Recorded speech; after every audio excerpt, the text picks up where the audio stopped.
జగన్మోహన్ రెడ్డి గారు నిన్న నెల్లూరు వెళ్ళి అక్కడ జైల్లో ఉన్న పిల్లినేని మాజీ ఎమ్మెల్యే పిల్లినేని రామకృష్ణారెడ్డిని పరామర్శించడం చూసాము.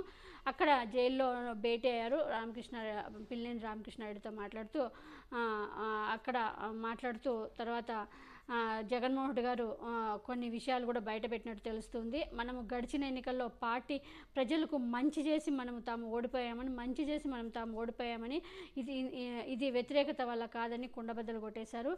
కేవలం టీడీపీ అధినేత చంద్రబాబు మోసపూరిత హామీల వల్ల 10% ఇటు నుంచి అటువైపుకి వెళ్ళారన్నారు.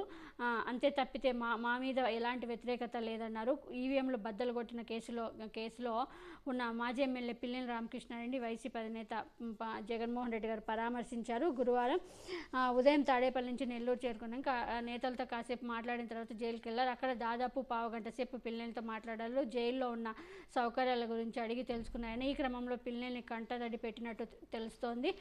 పిల్లినేనితో ములాఖాతు తర్వాత మీడియాతో మాట్లాడిన జగన్ పిల్లినేని మమ్ముటికి మంచోడని, అందుకే 4 సార్లు ఎమ్మెల్యేగా గెలిచారన్నారు. రిగ్గింగ్ జరుగుతుందని ఎమ్మెల్యే పిల్లినేని పోలింగ్ బూత్ వద్దకు వెళ్లారని, అన్యాయం జరుగుతుందంటే ఈవీఎంలు బద్దలు కొట్టారంటూ జగన్ సమర్థించుకునే పని చేశారు. అంతేకాకుండా తమ పార్టీ నేత చేసింది తప్పని చెప్పే ప్రయత్నం చేయలేదు. ఘటన జరిగి 10 రోజుల తర్వాత హత్యాయత్నం కింద కేసు పెట్టారన్నారు. పిల్లినేని అన్యాయంగా జైల్లో పెట్టారని కాసింత ఆగ్రహం కూడా వ్యక్తం చేశారు.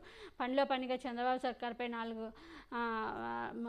నాలుగు మాటలు కూడా అనేశారు. జగన్మోహన్ రెడ్డి గారు రాష్ట్రాన్ని రావణ కష్టంగా మారుతోందని దయబెట్టారు. వైఎస్ విగ్రహాలను టీడీపీ క్యాడర్ ధ్వంసం చేస్తోందని, టీడీపీకి ఓట్లు వేయలేదని, తమ పార్టీ క్యాడర్పై కేసులు పెడుతున్నారని, తమ పార్టీ క్యాడర్ కేసులు పెట్టడమే కాకుండా వాళ్ళ ఆస్తులు కూడా ధ్వంసం చేస్తున్నారని, కూడా దాడులతో భయపెట్టి రాజకీయాలు చేయడం అని సరికాదని సీఎం చంద్రబాబు నాయుడు త్వరలో ప్రజలు బుద్ధి చెప్తారని కూడా అన్నారు. నేను హెచ్చరిస్తున్నాను, గ్రామాల్లో దాడులు జరిగి గ్రామాల్లో ఇట్లా హెచ్చరిస్తున్నాను, వార్నింగ్ ఇస్తున్నాను చంద్రబాబు నాయుడికి, గ్రామాల్లో రౌడీజం తీసుకురాకండి అంటూ కూడా జగన్మోహన్ రెడ్డి గారు ప్రభుత్వం వచ్చి నెల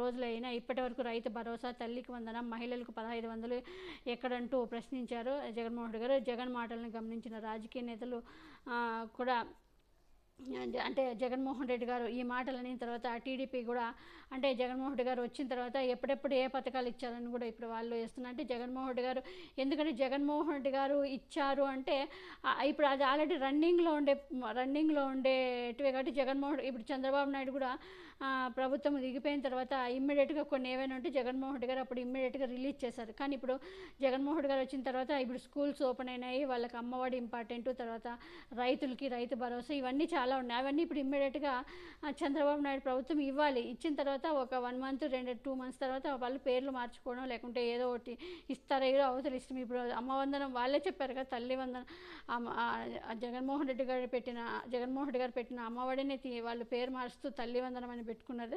దాంట్లో మేము ఎంతమంది పిల్లలు ఉంటే అంతమందికి ఇస్తాము అని చంద్రబాబు నాయుడు చెప్పాడు, చూసాం కదా 15,000 అని. ఇప్పుడు మరి అది ఇవ్వాలిగా, ఇమ్మీడియట్గా స్కూల్స్ ఓపెన్ అయినాయి, వాళ్ళు ఫీజులు కట్టాల్సి వస్తుంది, అవన్నీ ఇవ్వాలిగా. మరి ఎందుకు దాని గురించి ఆలోచించడం లేదనేది కూడా జగన్మోహన్ రెడ్డి గారు ప్రశ్నించారు చంద్రబాబు నాయుడిని.